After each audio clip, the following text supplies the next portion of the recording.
Jermaine Johnson and Will McDonald are the things that AFC quarterbacks are going to see in their nightmares for years to come.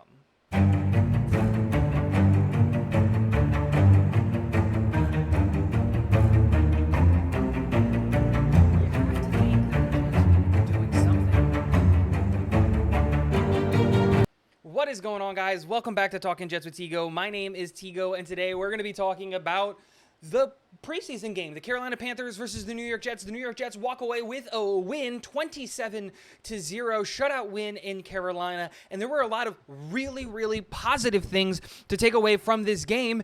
And I think that we should definitely take the time talking about a lot of the positives and maybe even some of the negative things that we saw from this game. We're going to address this same way we did last week: special teams, offense, and then defense.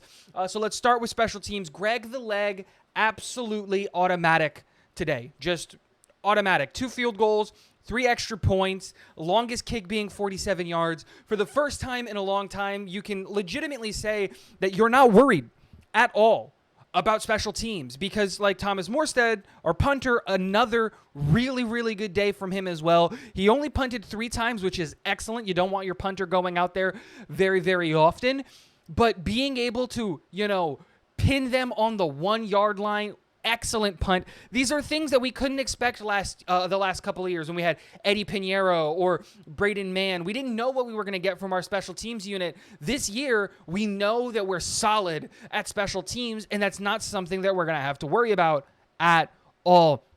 So you love to see that. Excellent stuff from the New York Jets there. And let's go to the offense, and let's talk about this. One of the stars of the day in terms of like a really positive highlight for the preseason was Zach Wilson. Zach Wilson went 14 of 20, 123 yards, one touchdown, 0 interceptions, 102.7 passer rating.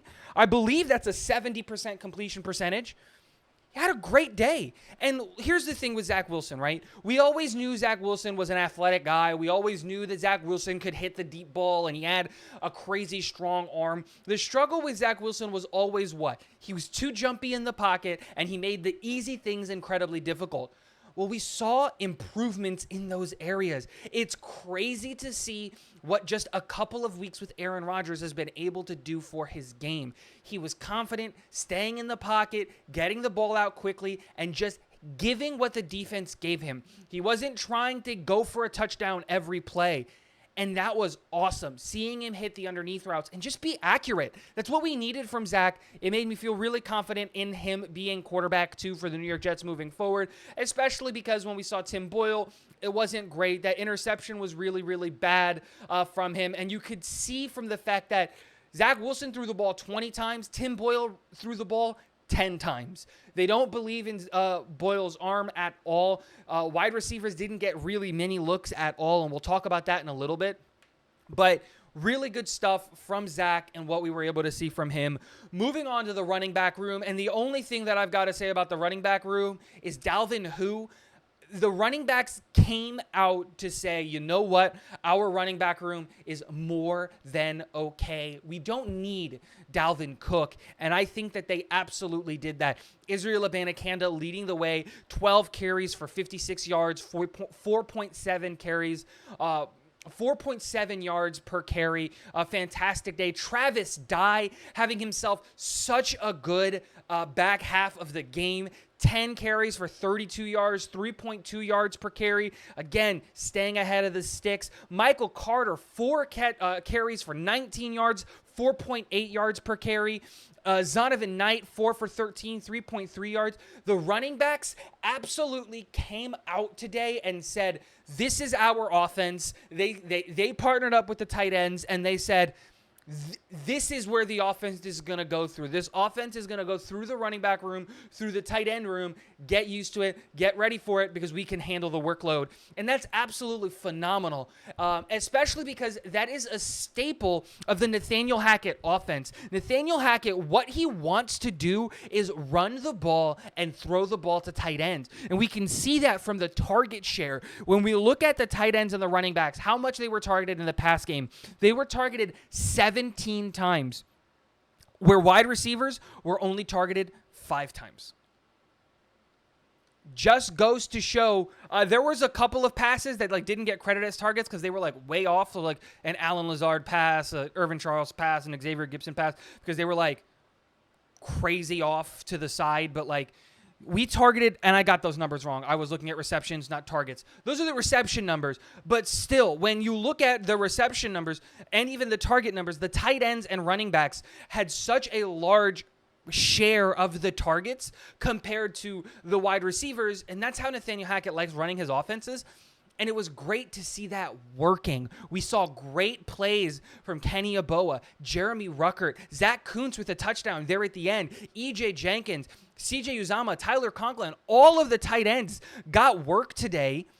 And E.J. Jenkins got a touchdown. I already said it. Zach Kuntz got himself a touchdown. Kenny Aboa got himself a touchdown. All of the passing touchdowns were to tight ends. And that's the expectation that I have for this team moving forward. We're going to run the ball, and we're going to hit our tight ends and our running backs in the passing game, and we're going to bait the defense into playing underneath, and when they do, we're going to take a long, deep shot. You could see that with Zach Wilson trying to hit McCole Hardman in the end zone. Great ball by Zach Wilson, great playing and route by McCole Hardman. Just the defensive back was really good, but Zach put it in a place where only McCole could go get it. McCole couldn't bring it down, unfortunately. He was hand battling too much. But again, that's what our offense is going to be. And when you have a Hall of Fame quarterback handling all of those plays, we know that this offense is just going to be automatic. And that's absolutely phenomenal. And then talking about this offensive line, the protection looked so much better. Now, I have to go back and watch the All-22 because I'm not 100% positive if the All-22 tape is going to show that we were just planning and scheming short underneath routes to compensate for the protection, or if the protection just looked better. But from what I was able to see, Billy Turner and Max Mitchell looked much better at the tackle position, and this week has been rough for both Billy Turner and Max Mitchell. Content creators, including myself, have been crucifying Billy Turner and Max Mitchell to some extent for not being up to snuff, especially in a competition for the right tackle spot. But they both came out and they played excellently. They played exceptionally well. The first team offensive line played exceptionally well. All of our starters were out there on the offensive line, not named Elijah Vera Tucker, because Wes Schweitzer was playing at the right guard. My guess was for them to kind of see what that interior offensive line would look like in the case that they wanted to move Elijah Vera Tucker outside. But also, I don't think Elijah Vera Tucker needs the reps. He's probably our best offensive lineman on the team.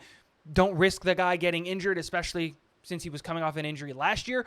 But our offensive line looked much better, the first team offensive line. Now, when the second team was still going up against the first team for the Carolina Panthers, they did not look good at all. Now, that is for everybody not named Mekhi Becton or Joe Tippmann.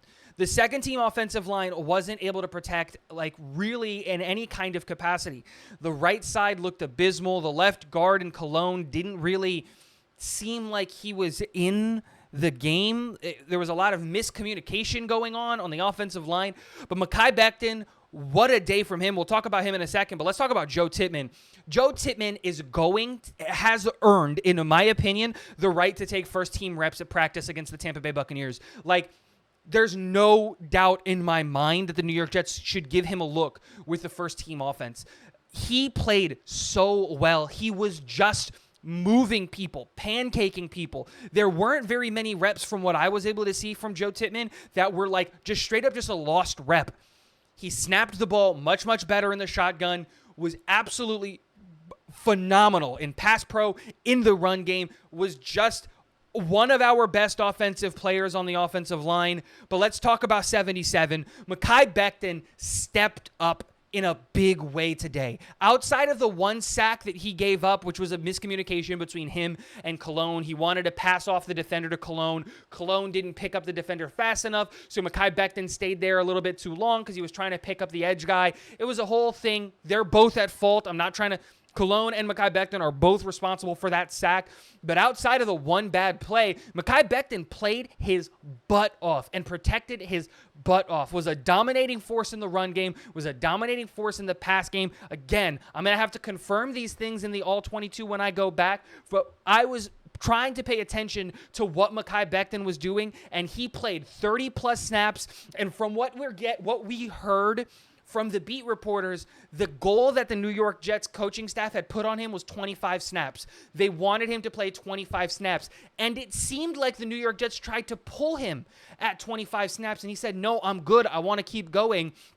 And they gave him like 4 or 5 more snaps before they said, no, we're going to pull you, not because we're worried about your injury, not because we want to see, but we got to see some of these other guys play. We got to make sure that we're looking and scouting our draft, our practice squad guys. Like, you can't keep playing the whole game. But it seemed like Mekhi Becton was ready to go and play the whole game if that's what he was asked to do, which is absolutely great news for the New York Jets. You love to see that. My expectation is if Dwayne Brown isn't at practice this week, we're going to see Mekhi Becton getting reps with the ones this week at practice, which is going to be really, really good for the New York Jets.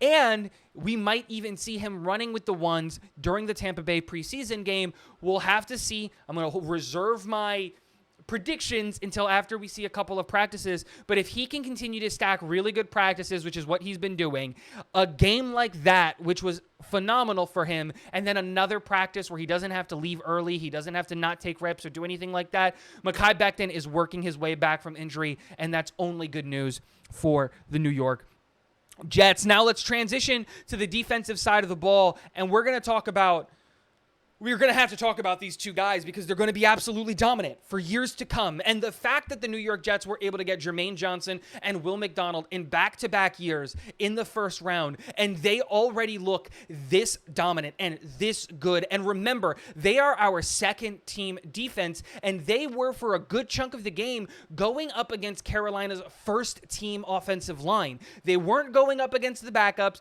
They were our backups going up against their first offensive line, and our defense absolutely dominated. Will McDonald got himself a sack today. Jermaine Johnson shared a sack with Bryce Huff today, who also was just electric coming off of the edge. But we got production from our defensive line, from the second-team guys to the third-team guys to the practice squad guys. Everybody was out there and feasting on the Carolina Panthers. Our defensive line dominated, and that's the only thing that we can say. Jermaine Johnson with 2 QB hits, Desmond Alexander with a strip sack, Quentin Jefferson with the sack, Will McDonald with a sack and 2 QB hits, Pita, I'm not going to even try to pronounce his name, with a couple of pressures, Bryce Huff with a QB hit and a half a sack. We got 5 sacks in today's game, and that is phenomenal. What you want to see from a defensive line. And I said this on Twitter, and if you're not following me on Twitter, go do that. We're having a lot of fun on there. But Will McDonald and Jermaine Johnson are going to be a pair of edge rushers that AFC quarterbacks are going to see in their nightmares for years to come. Josh Allen is going to wake up in a cold sweat screaming, thinking about 11 and 99 coming off the edge to end his life. And that's exciting because those guys are our guys. MVP of the defense for me was Zaire Barnes. The guy played, I think, like the whole game, like legitimately. I think he came out in the third quarter, and that was just because like they were like, we got to see Nick Vigil and we got to see some of these other guys. Zaire Barnes was everywhere. He had 8 tackles, 7 of them being solo tackles and a tackle for a loss. Zaire Barnes was everywhere. Looked good in coverage, looked good in the run game, was just dominant. And that's a really good thing because, like, one, I know we were all looking at that draft pick of Zaire Barnes with a weird, like, who? Because we were all scouting linebackers. I know I was, and I didn't even know who Zaire Barnes was. And this is why you got to love this coaching staff, to be able to find this kid, believe in this kid, and to say, you know what? This is our guy. This is the guy that we want. And to go get him and to see him playing this well. Yeah, he's playing against second teamers. He's playing against the first team because he was out there when the first team was playing, and he looked dominant against those guys. You cannot control the players in front of you, but against the competition that you're playing, can you dominate? And that's exactly what he did. Zaire Barnes, I don't think it was ever in question. I think he was always going to be a roster lock, especially since we drafted him. But he was phenomenal. Great games, and shout outs to guys like Trey Dean, 4 tackles, 3 solo tackles. He was a really good player for the New York Jets today. Jimmy Moreland looked really good in coverage, walked away, I believe, with an interception there at the end of the game. Brandon Eccles as well, stepping up from what was ultimately kind of a disappointing Hall of Fame game from him, stepping up and having a good day. All of the guys on the defensive line, I'm really, really excited about the depth that we have at the defensive line, because guys like Deslin Alexander, Peta, Bruce Hector are guys that probably aren't going to make the New York Jets roster. These are guys that are going to get cut when we cut down from 90 to 53.